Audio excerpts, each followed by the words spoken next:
start with questions. And first we will go to John Cohen from Science. Can you hear me? Yes, John, please go ahead. Thank you. This is for Director General Tedros.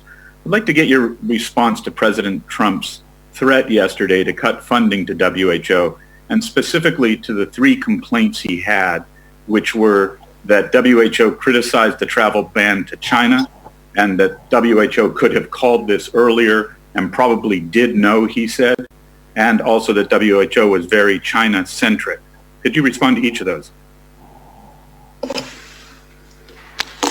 Thank you.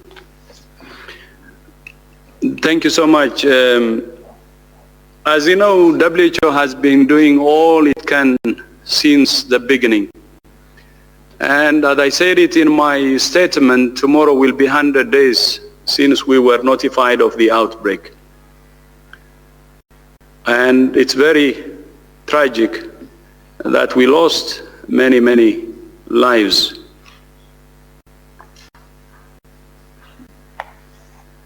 But from the situation we have now, not only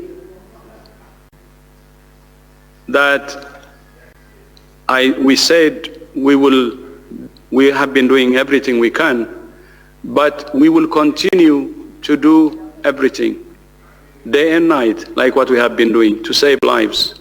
We don't want to waste time. Of course, when you're confronting with a new virus like this one, a very dangerous virus, let alone a dangerous and serious public enemy number one like this, we do regular assessments. So we will do our assessment, identifying the strengths and the weaknesses. And this is a tradition in WHO, and we will do that. This is what we call the after-action review. And WHO wants this more than any organization, because we want to learn from our mistakes, from our strengths, and move forward. But for now, the focus should be on fighting this virus. As I said earlier, this is a new virus. There are many unknowns still. When it started, many people didn't know how it would behave. Still, there are many unknowns, and we don't know how it will behave in the future. It's very contagious like flu, but at the same time, more fatal than flu.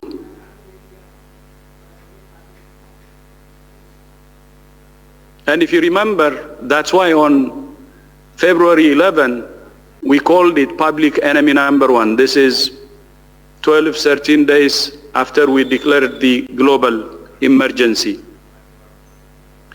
I will suggest 2 things to the world. Number one, at national level, we should be able to work across party lines, across phases, across other differences that we have, across ideology. When there is a crack at the national level between political parties, between religious groups, or between other groups, that's when the virus gets a crack that it can exploit and defeat us. So number one is the national unity, working across party lines. I was a politician. I know how difficult this could be. I know it. Although it's difficult, it's the right thing to do. At the end of the day, the people belongs to all political parties. The focus of all political parties should be to save their people. Please don't politicize this virus. It exploits the differences you have at the national level. If you want to be exploited, and if you want to have many more body bags, then you do it. If you don't want many more body bags, then you refrain from politicizing it. My short message is, please quarantine politicizing COVID. The unity of your country will be very important to defeat this dangerous virus. Without unity, we assure you, even any country that may have a better system will be in trouble and more crisis. That's our message. Unity at national level, no politicizing, no need to use COVID to score political punches. No need. You have many other ways to prove yourselves. This is not the one to use for politics.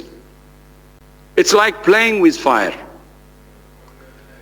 So more than ever before, national unity is important if we care about our people, if we care about our citizens. Please work across party lines, across ideology, across beliefs, across any differences for that matter. We need to behave. That's how we can defeat this virus. Second, global solidarity is very important. When national unity succeeds, global solidarity will be easier to form. I will tell you a story. This is in the 1960s, 1967 if I am not wrong, when the eradication of smallpox was launched, when the eradication of smallpox was declared. I was 2 years old because I was born in 1965. The former USSR and United States came together and agreed to eradicate smallpox and brought the whole world together with them. Do you remember that it was a Cold War era at that time? During the Cold War, the two nations, the former USSR and United States, came together to fight smallpox. It was killing 2 million people annually. 15 million infections annually. The world could not tolerate that kind of disaster. And even during the Cold War, the two powers agreed to fight smallpox together and brought the rest of the world together. Smallpox was eradicated in 10 years from then. And now, the United States and China should come together and fight this dangerous enemy. They should come together to fight it. And the rest of G20 should come together to fight it. And the rest of the world should come together to fight it. This virus is dangerous. We said it many times. It has the elements of a flu, very contagious, and it has the elements of SARS, fatal. We will have many body bags in front of us if we don't behave. When there are cracks at national level and global level, that's when the virus succeeds. For God's sake, we have lost more than 60,000 citizens of the world. Even 1% is precious, whether it's young or old. More than 1 million cases. What are we doing? Is this not enough? It's more than enough. Even the death of 1% is a disaster when we can prevent it. So my advice, 3 things. Please, unity at national level.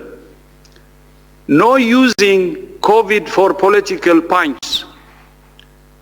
And then second, honest solidarity at global level. And honest leadership from the US and China. Like the Cold War, we have less problems compared to Cold War. Those who have differences should join hands to fight it.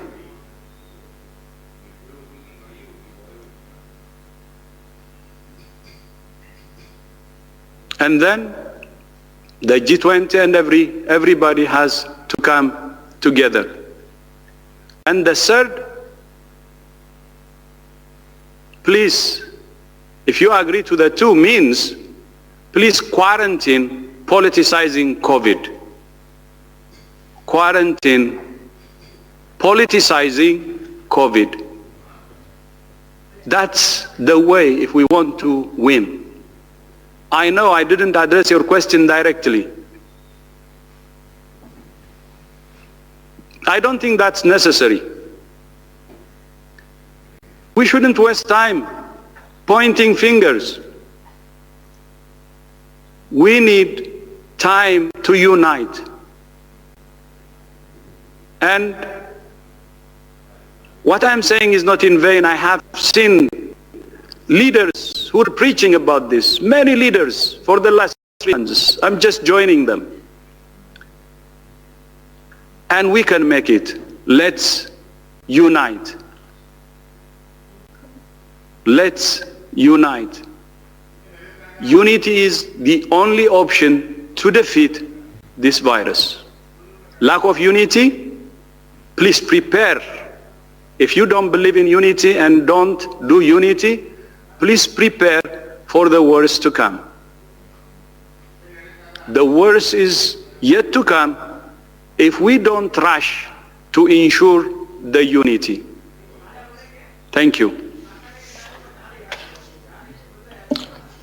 Thank you very much, Dr. Tedros.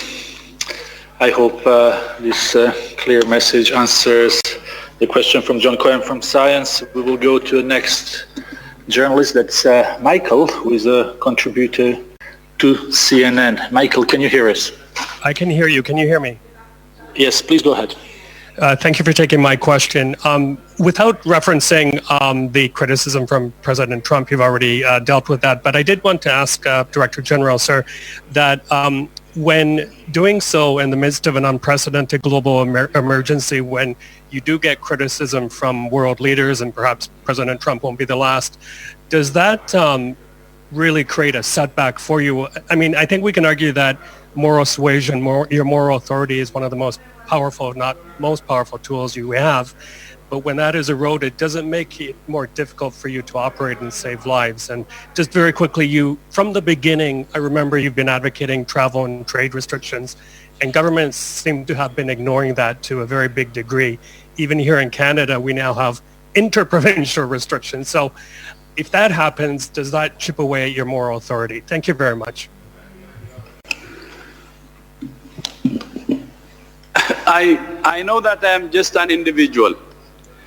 Tedros is a dot in the whole universe. Issues targeted at me personally, I don't mind.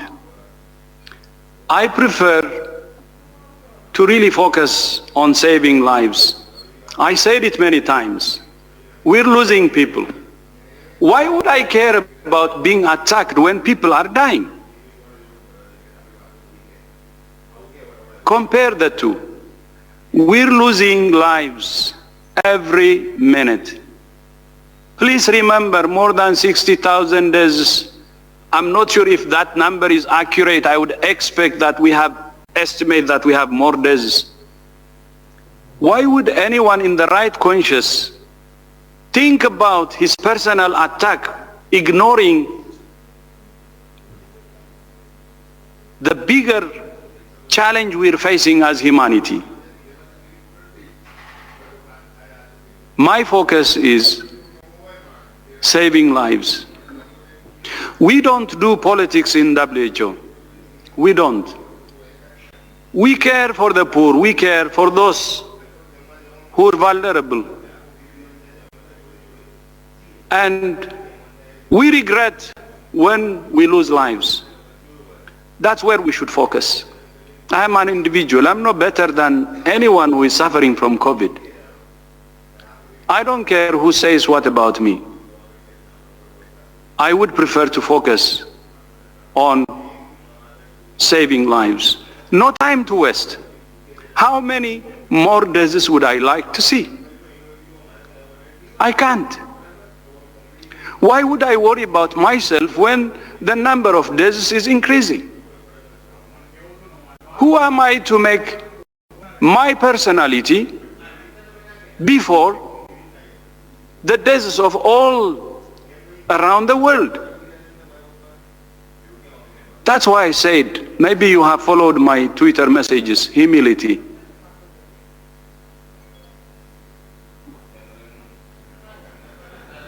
And compassion.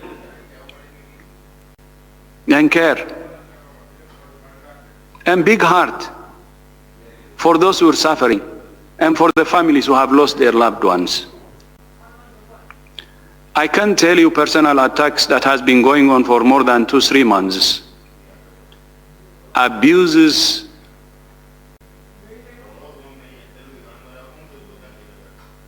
or racist comments, giving me names, black or negro. I'm proud of being black or proud of being negro, because that negro is black, black is black, and I'm proud. I don't care, to be honest.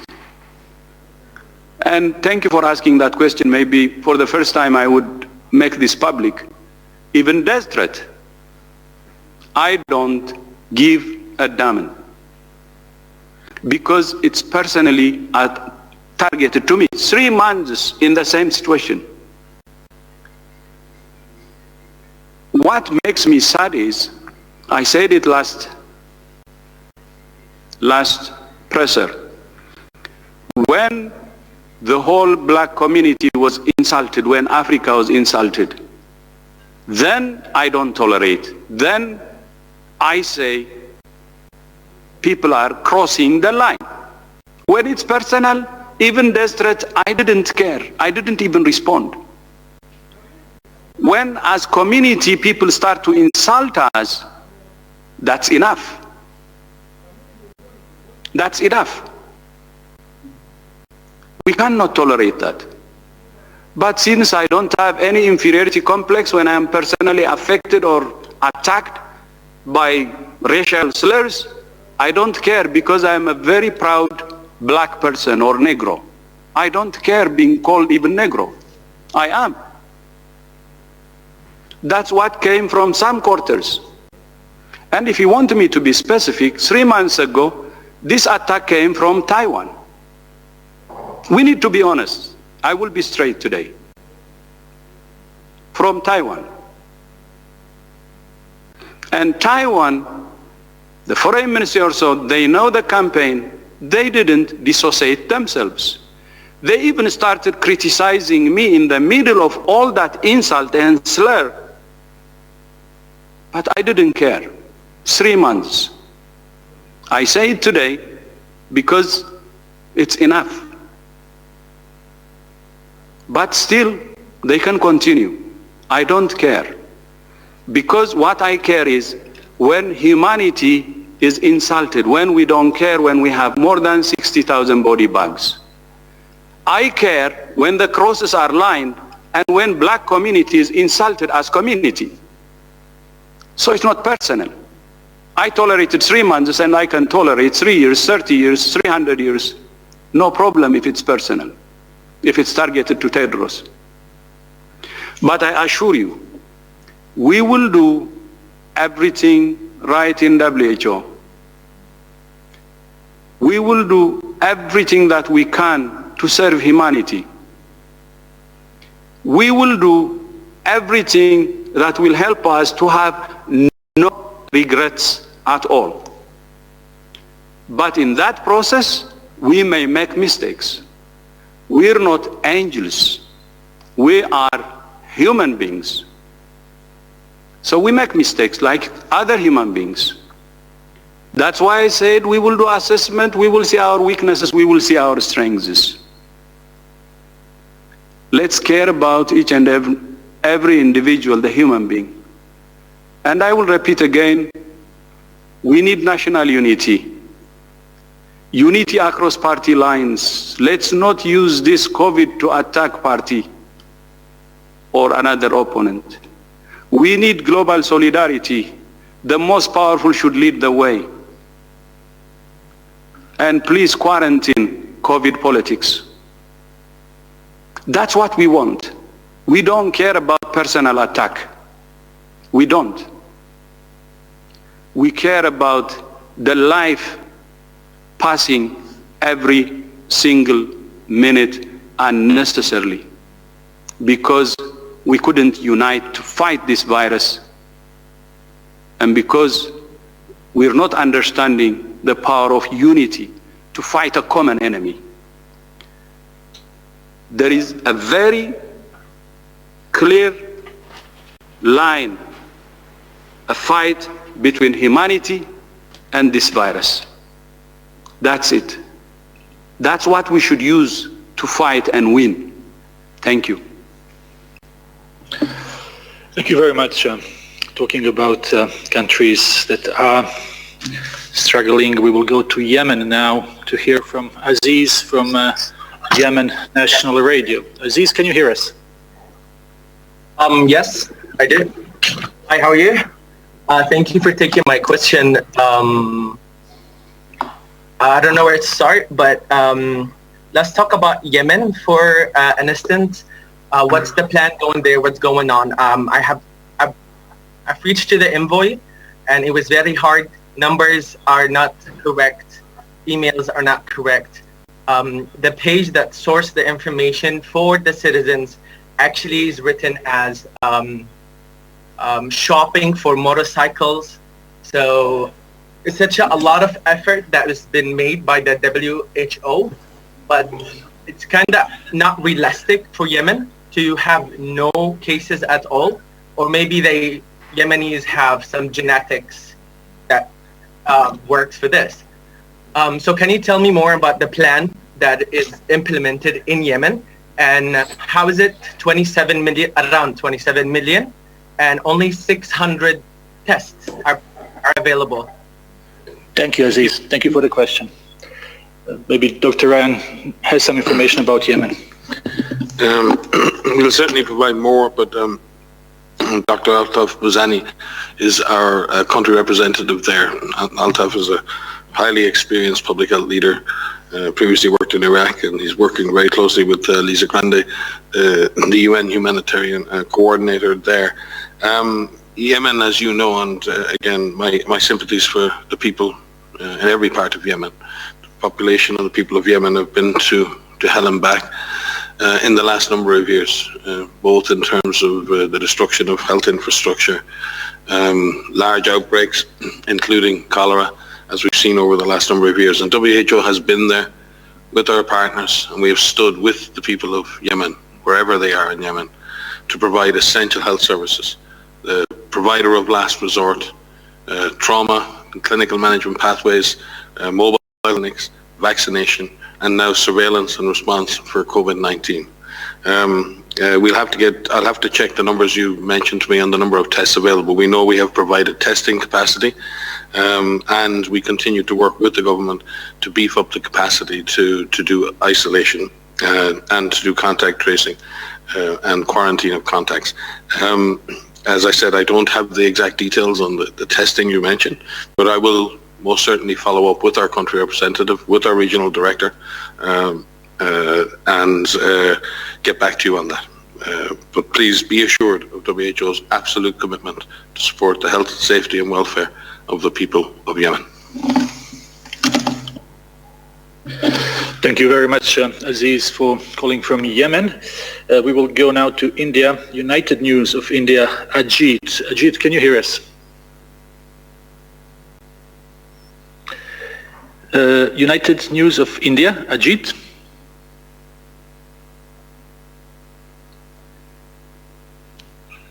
I'm afraid we don't have. Let me try one more time. Yes, Ajit, can you hear us now? Yeah. Can you hear me now? Yes, please go ahead. My question is that, is there any evidence of pets getting infected with COVID-19? And is there any guideline in queue for that?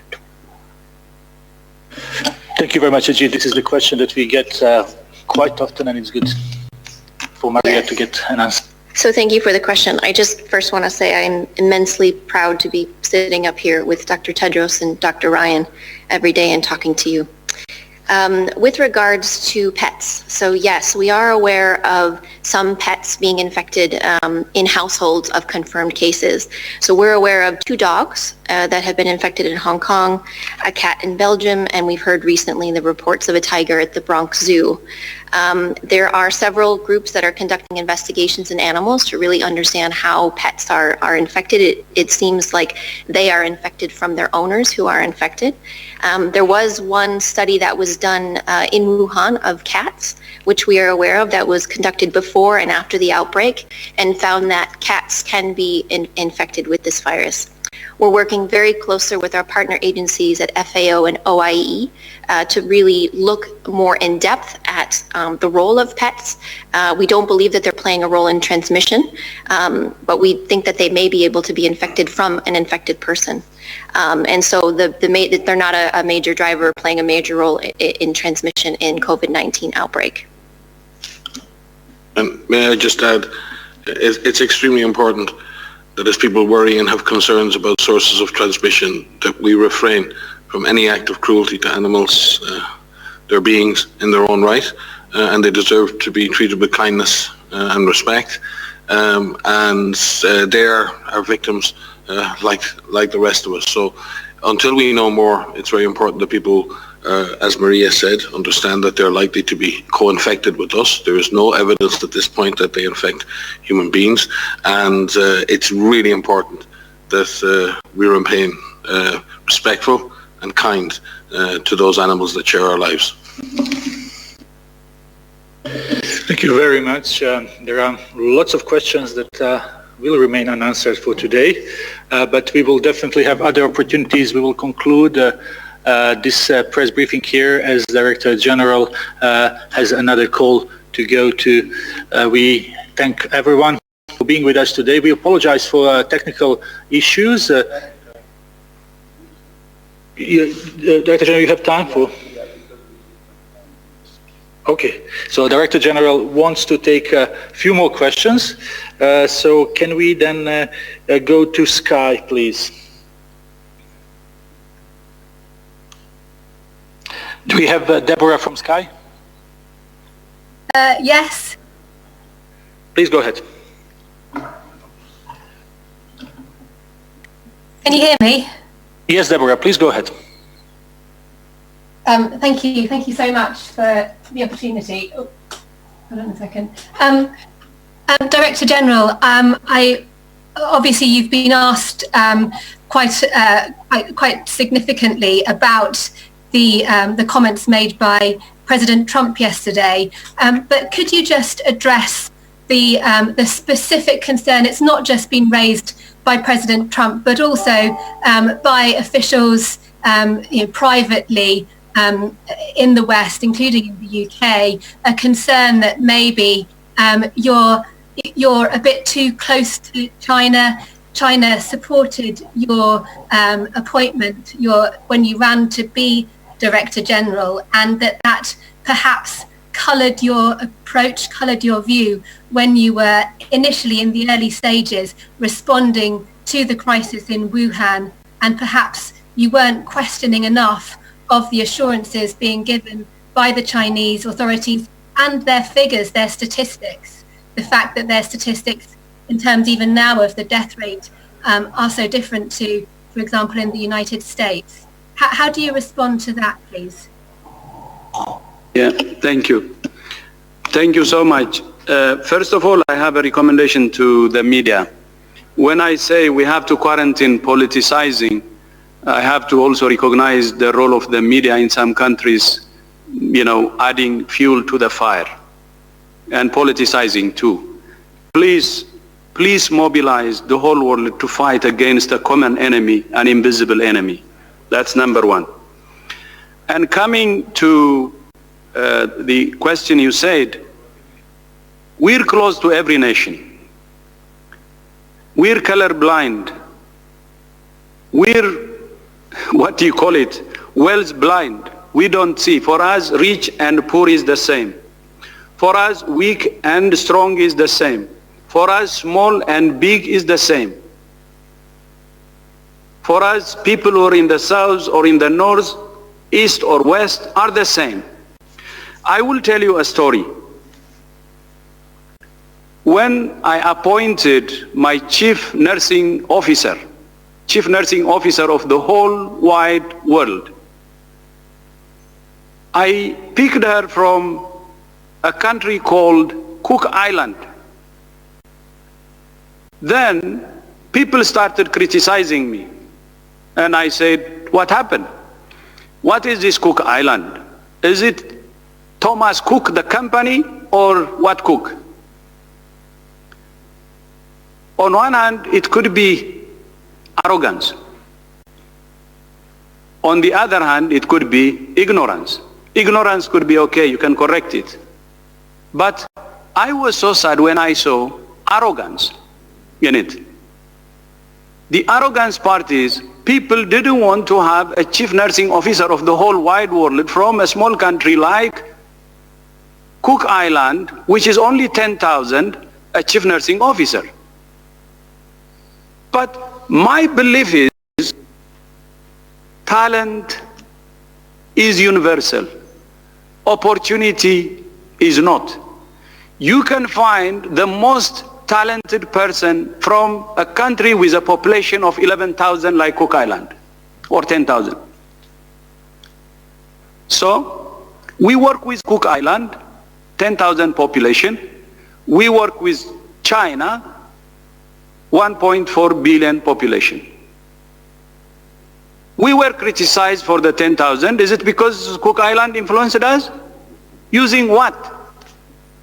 And China using what? We see everybody equally. We want to see everybody equally. That's what we want, that's what we do. Because we belong to all member states equally. We don't want to create differences between our member states. We would like to see all of them through a very similar principle, identical. I hope the Cook Island story will tell you loads and loads. So we respect every nation. We work with every nation. We try to understand the problems with every nation. We try to help them understand the root cause of the challenges and help them. The most important thing is that. And we see the whole world equally. And I assure you of that. And then I said, we will do assessments. If there is any wrongdoing, you will see it. The time will come when all players check what they have done well and what they have screwed. Not only WHO, all players.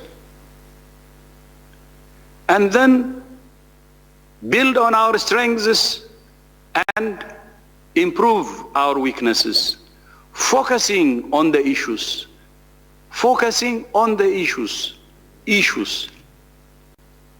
and making this world a better world.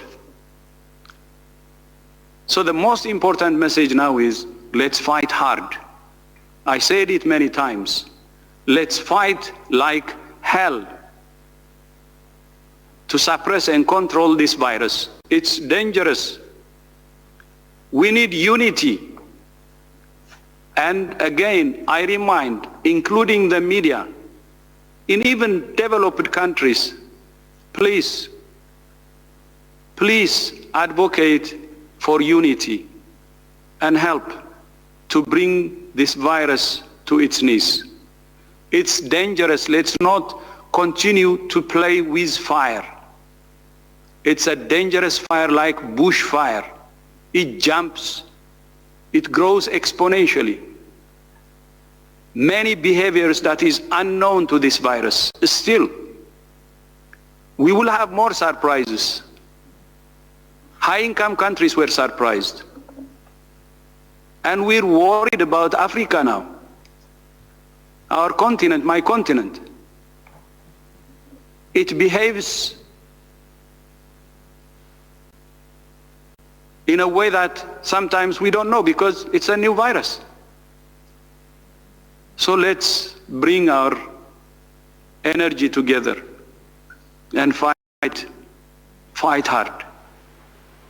And with that unity, with unity and human spirit, it can be defeated. Otherwise, with the way we're doing now, I think we will regret it. Thank you.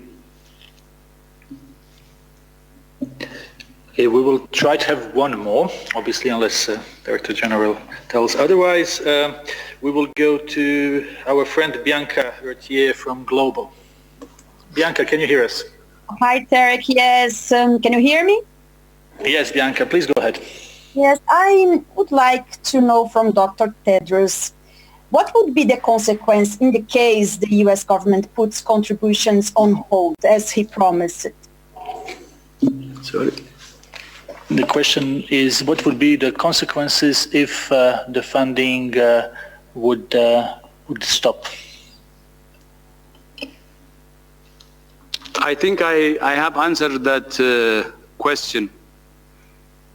Let's go above whatever specific issues you're raising. I'm asking for a bigger agenda. Let's go to a higher level. With unity, with solidarity at national level, global level, resources will not be a problem. We're asking to quarantine politicizing. We're asking for a genuine solidarity. So what's resource? It will come from all, including the US. It will. By the way, I would like to use this opportunity to thank the US for its generous support so far. I have known the US generosity when I was a minister in Ethiopia, health minister, when the HIV pandemic was ravaging the world, and especially Africa, when many were dying, schools closing, families losing hope. As a result, nations losing hope. And I remember then the intervention from the US, from President Bush, when he started PEPFAR, that saved millions of lives, brought hope to families, brought hope to nations, brought hope to the world. Not only PEPFAR, but a third of Global Fund contribution is from the US. And that goes into HIV too. And in the US, supporting global health has been a bipartisan position. What I believe is it will continue that way, because I have seen it at country level working well, and global level also working well. So that's what I believe. US will continue to contribute its share. Other countries will do the same. And my experience has always been a bipartisan position. And that's what I expect now. But I use this opportunity to thank and appreciate the people and government of the US for their generous support. And we're very grateful for that, and the world is grateful. And the world is getting smaller and smaller. We need more solidarity and unity more than ever before. It has come, the need for solidarity has come even more important than ever before. Anything that starts in one place affects the whole world. We cannot live in our nation-state boundaries. We can't. Globalization is a must. Something we should accept, we have accepted, and live with. But that means interdependence and helping each other. And that's what I see in the US, what I hope and believe also will continue to be the case. I thank you. Thank you, Director General. Dr. Tedros, you have a call, but obviously it's up to you. But I think that... So I go and my colleagues can continue to have the... Or we close? I think we can close here because colleagues have as well something to do. So we will close this press conference with this. I think we were all inspired by powerful words of our Director General today. We already sent you his opening remarks for those who have been watching on Twitter, Facebook and other platforms and were not able to listen. This has been sent to our global media list, and we will do the same with the audio file as well as some other news from WHO offices around the world. Thank you very much, and we will inform you about the next press briefing. Have a nice evening.